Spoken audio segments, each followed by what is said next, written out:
तो आइए केरल में बात कर लेते हैं। केरल में क्या कांग्रेस इस बार कमाल दिखा पाएगी? क्या कांग्रेस को जो उम्मीदें केरल में सबसे ज्यादा हैं, क्या कांग्रेस ऐसा कर पाएगी, सत्ता में आ पाएगी यूडीएफ के साथ? तो ये आंकड़े आपके सामने केरल के रख देते हैं। केरल में 140 विधानसभा की सीटें हैं और ये आंकड़ा आपके सामने एलडीएफ यानी कि लेफ्ट गठबंधन की बात करें तो 62 से 68 सीटें यहां एलडीएफ को मिल सकती हैं, जबकि यूडीएफ की बात करें तो 67 से 73 सीटें यूडीएफ को मिल सकती हैं। यानी जो बढ़त है वो यूडीएफ को है, कांग्रेस को है। बीजेपी की बात करें जो बहुत कोशिश केरला में कर रही है तो 5 से 8 सीटें बीजेपी को भी केरला में मिल सकती हैं। तो 62 से 68 सीटों पर एलडीएफ आगे दिख रहा है, जबकि यूडीएफ की बात करें तो 67 से 73 सीटों पर यूडीएफ की बढ़त हमें नजर आ रही है। वोट शेयर भी आइए जल्दी से आपके सामने रख देते हैं। वोट शेयर में देखें तो यह वोट शेयर में यूडीएफ आगे है 42% वोट शेयर के साथ। यूडीएफ गठबंधन सबसे बड़ा गठबंधन बन सकता है। एलडीएफ की बात करें तो 39% के साथ एलडीएफ का वोट शेयर रह सकता है, जबकि बीजेपी की बात करें तो 15% बीजेपी का वोट शेयर केरला में रह सकता है। तो तकरीबन 3% का गैप है जो एलडीएफ और यूडीएफ में नजर आ रहा है। केरला में काफी मेहनत कांग्रेस कर रही है, केरला से काफी उम्मीदें कांग्रेस को है और अभी जो हमारा ओपिनियन पोल है वो ये बता रहा है कि कांग्रेस को सफलता मिल सकती है, लेकिन मार्जिन बहुत ज्यादा नहीं है। अभी भी जो नेक टू नेक फाइट है या जो कांटे की टक्कर है वो एलडीएफ और यूडीएफ दोनों के बीच में देखने को मिल रही है। अब आखिरी वक्त तक क्या मोमेंटम बनाकर रखती है कांग्रेस, आखिरी वक्त तक वोटर उनका घर से बाहर निकलता है या नहीं निकलता, इस पर यह पूरा चुनाव निर्भर करेगा।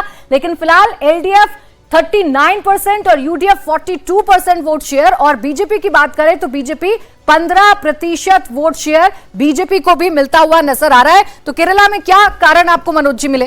देखिए, केरला जब भी एलडीएफ आगे रहा और एलडीएफ के जो वोट रहे वो हिंदू वोट रहे, वहां पे करीब करीब 40% क्रिश्चियन और मुसलमान बोल के वोटर रहे हैं। और जब भी मुसलमान जिधर शिफ्ट हुआ है उसकी सरकार बनी है क्रिश्चियन के साथ जुड़कर। उसमें हिंदू वोट भी आते हैं, हिंदू वोट जो होता है एलडीएफ उसमें हमेशा हावी रहती है। इस बार यूडीएफ प्रयास करा, 10 साल का एंटी इनकम्बेंसी देख रहा, 80 साल के 81 या 82 साल के मुख्यमंत्री हो गए, थोड़ा सा एक्टिव कम हुए। लेकिन वहां पे एक चीज जो सबसे महत्वपूर्ण है कि वहां पे आम विधायकों के प्रति लोगों की नाराजगी नहीं दिख रही है। और केरला में होता क्या है कि वहां पे लोग लोकल बॉडी को ज्यादा चुनना पसंद करते हैं कि भाई जो हमारा लोकल विधायक है वो किस तरह का काम करता है, और उस पर जाकर पोल होता है, तो वो सारी चीजें होती है। दूसरे कि वहां पे जो हिंदू में 2 है, ओबीसी में और एक नायर समुदाय। नायर समुदाय इस बार जो है कि भारतीय जनता पार्टी की तरफ से जाते हुए दिख रहा, जो कि वो एलडीएफ का पार्ट हुआ करता था पिछली बार का था। तो ये जब इधर आना शुरू हुआ तो एलडीएफ थोड़ा सा डाउन हुआ, लेकिन वहां पे कांग्रेस पिछले एक सप्ताह से काफी अपनी सहमति के साथ लोग मेहनत कर रहे हैं, लेकिन अंदर खाने में कांग्रेस के जो नेता हैं वो कांग्रेस को हराने के लिए पूरी जोर शोर से लगे हुए हैं। मैं ये फर्स्ट डे से बोल रहा हूं कि वहां कांग्रेस के नेता उनको हराने की कोशिश कर रहे हैं। अब मुझे आपने तीन वर्ग बताए, अब मुझे तीनों का रुझान अलग अलग बता दीजिए आप। पहले तो राहुल गांधी इस नंबर से बहुत खुश नहीं होंगे आपके, क्योंकि इन 5 राज्यों में पुडुचेरी को भी अगर जोड़ दें तो एक केरल ही है जहां उनको एक्चुअली उम्मीद होगी कि हमारी सरकार बन जाओ, जैसे आपने पहले कहा था नो इफ नो बट वाली सरकार बन जाए। तो इसमें तो बहुत बड़ा इफ है। भले 3% का आप गैप दिखा रहे हैं, लेकिन 10 साल के बाद और ये अंतर और ज्यादा होना चाहिए था। तो आपने कहा वहां प्राइमरीली हिंदू पार्टी लेफ्ट है जी, ठीक।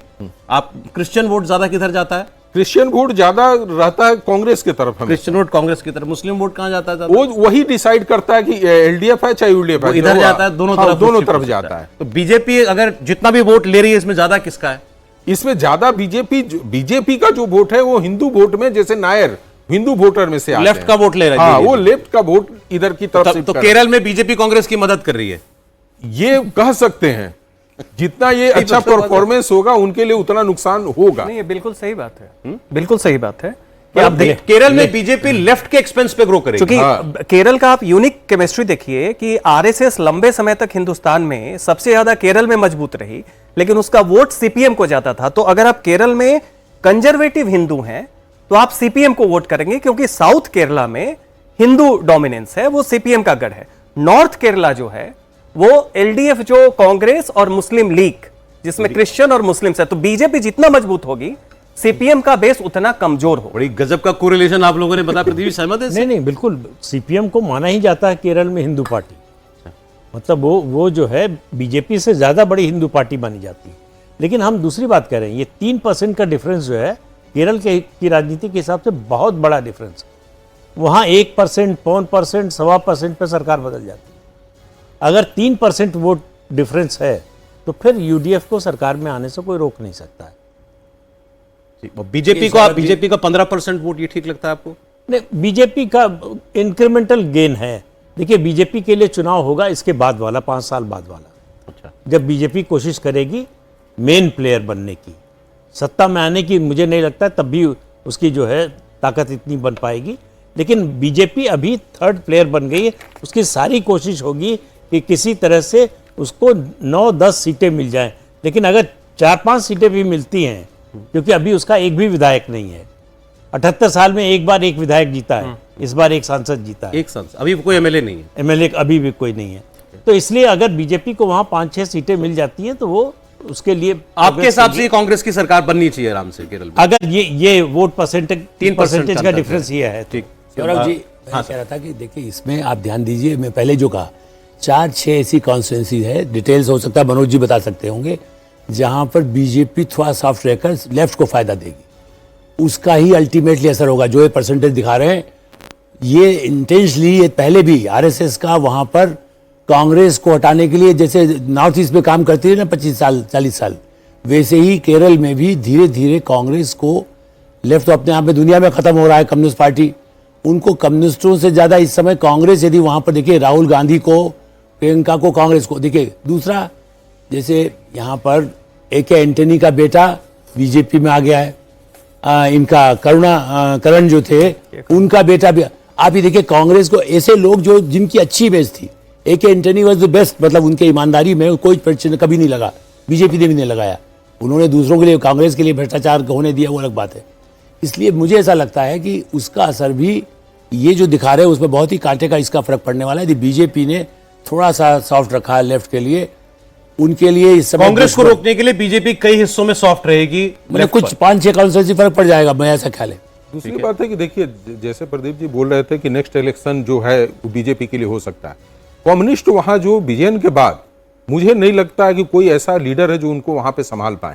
जिस तरीके से बंगाल के बाद, हारने के बाद वहां पे पूरी तरह से वहां की राजनीति बदल गई और टीएमसी वहां हावी होगी, कांग्रेस और कम्युनिस्ट दोनों समाप्त हो गए, भाजपा और उनके साथ हुआ। ये सेम केरला के अंदर भी होगा। ये 5 साल की राजनीति में आप देखिएगा, अधिक कांग्रेस आती है और एलडीएफ बाहर होती है सत्ता से, तो ये भारतीय जनता पार्टी के लिए सबसे बड़ा कहिए कि एडवांटेज मिलेगा अगले इलेक्शन के लिए। तो क्या गुंजाइश बीजेपी देख रही है देवेंद्र केरला में? इसको ऐसे देखें प्राची, तो नॉर्थ केरला जो है वहाँ पे एलडीएफ, साउथ केरला यूडीएफ, जो मध्यवर्ती क्षेत्र है वहाँ पे मुकाबला बहुत नज़दीकी रहता है। और ख़ास तौर पे अगर वामपंथ के हिसाब से आप देखें, एलडीएफ के हिसाब से, तो जो हिंदू की बात हो रही है उसमें लोअर तबके के जो हिंदू हैं उनका चॉइस होता है लेफ्ट, जो अपर तबके के हिंदू हैं वो बीजेपी का वोट बैंक है। और बीजेपी इस चुनाव में लगभग 20 से 25 सीटों पे अपने प्रेजेंस के हिसाब से लड़ रही है, थोड़ी मजबूती के हिसाब से। सीट कन्वर्जन के हिसाब से देखें तो मुझे नहीं लगता कि 3-4 सीट से ज़्यादा की उम्मीद रहेगी, चाहे त्रिशूर की बात कर लें या तिरुवनंतपुरम की बात कर लें। इन जिलों के अलावा अगर आप देखें तो इस तरह से बीजेपी कोई उम्मीद नहीं रहेगी। लेकिन जहाँ नज़दीकी मुकाबला होगा वहाँ पर, जो खासतौर पर सेंट्रल केरला का जो एरिया है, वहाँ पर बीजेपी किसका वोट काट के किस कैंडिडेट को जिताने में योगदान देती है वो अभी देखने वाली बात रहेगी। लेकिन यूडीएफ को एडवांटेज रहना चाहिए, ऐसा समझ में आ रहा है। और नॉर्थ केरला के में तो निश्चित तौर पर वामपंथ का जो अपना पॉकेट है उसमें अच्छा कर रहे हैं, पिनराई विजयन उसी से आते हैं, कन्नूर से। लेकिन अपने पॉकेट के अलावा बाहर, खासतौर पर सेंट्रल केरला में यूडीएफ थोड़ा एडवांटेज की स्थिति में दिख रहा है। और वहाँ पे मतलब ऐसा समझ में आ रहा है कि यूडीएफ की सरकार बन। अभी अमित शाह जी ने खुलकर अपील की है ईसाई समुदाय से बीजेपी को वोट करने के लिए। लगातार बीजेपी ये काम कर रही है। आप याद कीजिए, हैदराबाद में बीजेपी की नेशनल एग्जीक्यूटिव हुई थी, तो उसमें गोवा से और नॉर्थ ईस्ट से जो क्रिश्चियन एमएलए और मिनिस्टर आए थे बीजेपी के, प्राइम मिनिस्टर ने कहा आप लोग केरल जाइए और वहाँ बताइए क्रिश्चियन समुदाय के लोगों को कि हम लोग क्या कर रहे हैं क्रिश्चियन समाज के लिए। तो वहाँ एक और मुद्दा, जो बड़ा मुद्दा है क्रिश्चियन समाज के लिए बन रहा है, वो लव जिहाद का मुद्दा है। सबसे पहले उन्होंने उठाया उस मुद्दे को, हाई कोर्ट तक गया मुद्दा। ये ऐसा मुद्दा है जिसमें बीजेपी और क्रिश्चियन एक साथ हैं, लेकिन सवाल ये है कि वोट किसके साथ करेंगे। अगर बीजेपी थोड़ा भी वोट क्रिश्चियन समुदाय का काटती है तो उसका नुकसान कांग्रेस को होगा।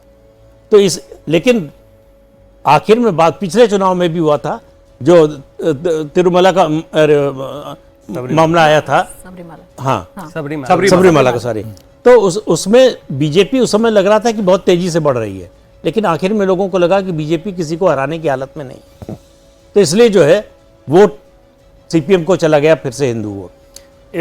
इस बार जो है डिवीजन ज्यादा है, इसलिए बताना ये मुश्किल हो रहा है कि कौन जीतेगा कौन हारेगा।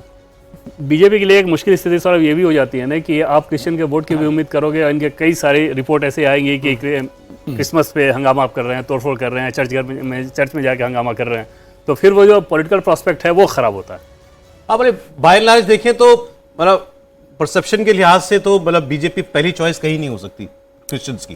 केरला में हो सकती थी क्योंकि वो लोग लव जिहाद जैसी चीजें, जैसे कि इन्होंने बताया, उससे वो परेशान होते हैं, लेकिन जैसे ही आप इस तरह की चीजें कर रहे हैं कि क्रिसमस पे जाकर तोड़फोड़ कर रहे हैं, हंगामा कर लैंड रहे जिहाद हैं, भी, ये भी एक प्रॉब्लम है। तो फिर वहां पे वो चॉइस तो हो ही नहीं उनके सकता। पास लैंड बहुत है, उस पर धीरे धीरे जो कब्जा हो रहा है। लेकिन वही बात आ गई, चाहे क्रिश्चियन वोट हो, आपने जैसे समझाया, चाहे हिंदू वोट हो, दोनों ही वो खींचेगी, बीजेपी खींचेगी तो लेफ्ट से खींचेगी। हाँ, तो उसका सीधा फायदा जो है वो कांग्रेस का भी नहीं, नहीं, नहीं, क्रिश्चियन वोट कांग्रेस का भी है। है। हाँ, इसीलिए जो है पिक्चर जो है और कंफ्यूज करने वाली हो जाती है कि किसका खींचेगी अल्टीमेटली, तो निर्भर कर, ये तो परसेप्शन है ना कि खींचेगी, खींच पाएगी कि नहीं, इस पर निर्भर करेगा कि इसमें रिजल्ट एक क्या और होगा। है कि देखिए, जो देवेंद्र जी ने बताया कि गरीब तबके का वोटर वो इजावा है, इजावा कास्ट वहां पे 25% है, वो सीपीएम का VS बैकबोन अच्युतानंदन है, उसी और से बीजेपी काफी ज्यादा उसके बीच में कोशिश कर रही है कि वो वोट ले। नायर तो आ रहे हैं, बट वो भी अगर इजावा वोट कुछ कट होता है तो निश्चित तौर पे सीपीएम को उसका घाटा होगा। नायर ऐसे संख्या, तभी